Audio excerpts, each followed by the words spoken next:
Could the NBA and the Phoenix Suns force Robert Sarver to sell the team the same way they did Donald Sterling after a troubling investigation results have been released? I'll let you be the judge. Let's talk about it.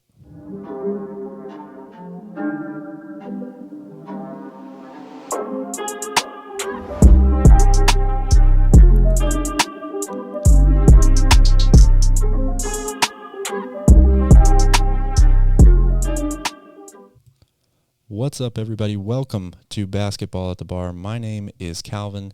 I will be your host on today's short episode. We are talking about the NBA's investigation of Phoenix Suns and Phoenix Mercury owner Robert Sarver. The results and punishment of that investigation have just been released yesterday, September 13th.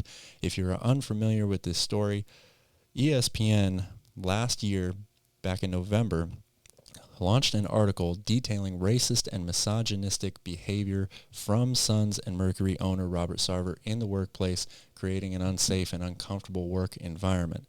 That article then forced the NBA in November of 2021 to launch a full investigation into the Suns and Mercury organization to see if these allegations were true or not. Yesterday, the NBA published their results of the investigation as well as handed out punishment to Mr. Sarver, which we will get into shortly. First, let's go over what exactly the investigation found. There is an article on ESPN right now, which you can see here, which is detailing all of the results of the investigation. Sarver, of course, has been, like I said, the owner of the Phoenix Suns and the WNBA's Phoenix Mercury for 17 years. And the NBA's announcement coming yesterday released these statements and these specific findings of the result. First, it found that during his time with the Suns and Mercury, Sarver used the N-word at least 5 times, quote, when recounting the statements of others, which is, of course, a pretty open-ended statement. It's hard to really find a lot of context in that. However, it's pretty easy to see, I think, that in those situations you could create an uncomfortable work setting for some employees. The results also said that there were, quote, instances of inequitable conduct towards female employees, including sex-related comments and inappropriate comments on employees' appearances. Now, let's talk about the punishment here. Sarver has been suspended from the Suns facility for a full season, full year, and he has been fined $10 million. This story is a little bit similar in some ways to the Donald Sterling story, who, of course, was the owner of the LA Clippers. The NBA launched an investigation into his workplace conduct after there were rumors of racist behavior. The ABC obtained a tape of a phone call made between Sterling and his wife. On that tape, you could clearly hear Donald Sterling making racist remarks. He confirmed that it was him on the tape. As a result, he was fined $2.5 million, but he was banned for life from the Clippers organization. Shortly after that, after threats of a boycott of Clippers games from players and other employees, the NBA forced Donald Sterling to sell the team. Now, Sarver has not gotten to that point yet. Mr. Sarver has apologized since the results of this investigation came out, saying that he apologized for his words, didn't mean for them to cause pain, and he will be better in the future. The question here is, does the punishment fit the crime, and should there be any other further action taken by the Suns themselves, the NBA, and what about the Phoenix Suns players? Of course, Robert Sarver's been suspended from the facility for a year, so he won't be able to attend games or be in the practice facility or even be on the court if the Suns were to win an NBA championship, potentially. Now, he's also been fined $10 million, which is a lot more than the $2.5 million they fined Donald Sterling for. If you go on ESPN here, which is what I'm looking at, this article, you can see the full timeline here of the investigation and leading up to September 13th, when the results have been released. It's not looking good for Robert Sarver. A lot of these findings here in this investigation are pretty troubling.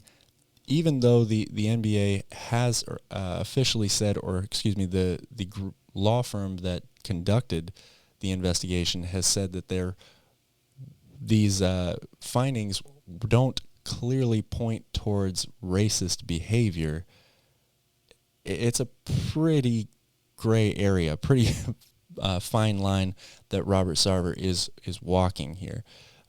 If we continue to scroll down, these are the biggest findings from the investigation, or at least the 3 bullet points that they've listed here. We already mentioned the 5 separate occasions when he repeated the N-word, engaging in instances of inequitable conduct.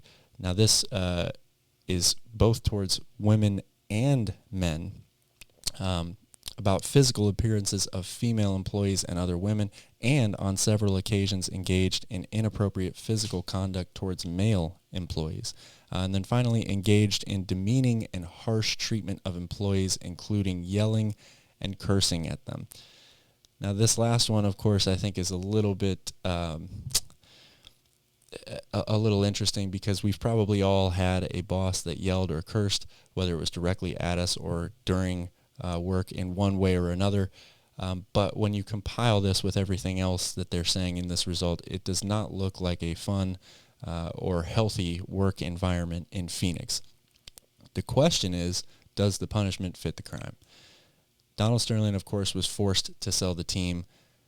Should there be further punishment handed out towards Robert Sarver? He is, of course, apologized for these statements, apologized for the results, says that he will be better. But where do we go from here? What about the Phoenix Suns players? What about all the black employees that are either players on the team, work for the coaching staff, or work in any capacity in the Suns organization? Are they going to welcome Robert Sarver back into the building when his suspension is up? Adam Silver, again, is forced into a difficult situation here. The commissioner did make a statement here about the findings of the results. Let me get it pulled up here for you. The statements and conduct described in the findings of the independent investigation are troubling and disappointing. We believe that the outcome is the right one, taking into account all the facts, circumstances, and context brought into light by the comprehensive investigation of this 18-year period and our commitment to upholding proper standards in the NBA workplace. He went on to say, I am hopeful that the NBA community will use this opportunity to reflect on what this great game means to people everywhere and the values of equality, respect, and inclusion that it strives to represent. Regardless of position, power, or intent, we all need to recognize the corrosive and hurtful impact of racially insensitive and demeaning language, and behavior. On behalf of the entire NBA, I apologize to all those impacted by the misconduct outlined in the investigator's report. We must do better. This is a pretty political statement here from the commissioner, as you would expect. This is still pretty early on, right after the results and punishment have been handed out. So the question is there any other fallout coming from this? I want to know from you guys, is the punishment enough? Should there be more? Should the Suns and the league force Robert Sarver out altogether and force him to sell the team just like they did Donald Sterling? Or do you think that Robert Sarver can come back a better man from this and change the way that he conducts himself in the workplace? This is definitely an ongoing story. I don't think you've heard the last of this, even though the investigation results are released and the punishment is handed out. It's going to be very interesting to see if the Suns players take a similar course of action that Chris Paul and the Clippers players did back when Donald Sterling was in charge of the LA Clippers. Thank you guys so much for watching. I want to remind you, please, if you are watching this for the first time or if you are new to this channel, please like and subscribe to Basketball at the Bar. That is our podcast that covers the entire NBA here on YouTube between myself and Barry. I am Calvin. Thank you so much for watching. We will see you on the next one.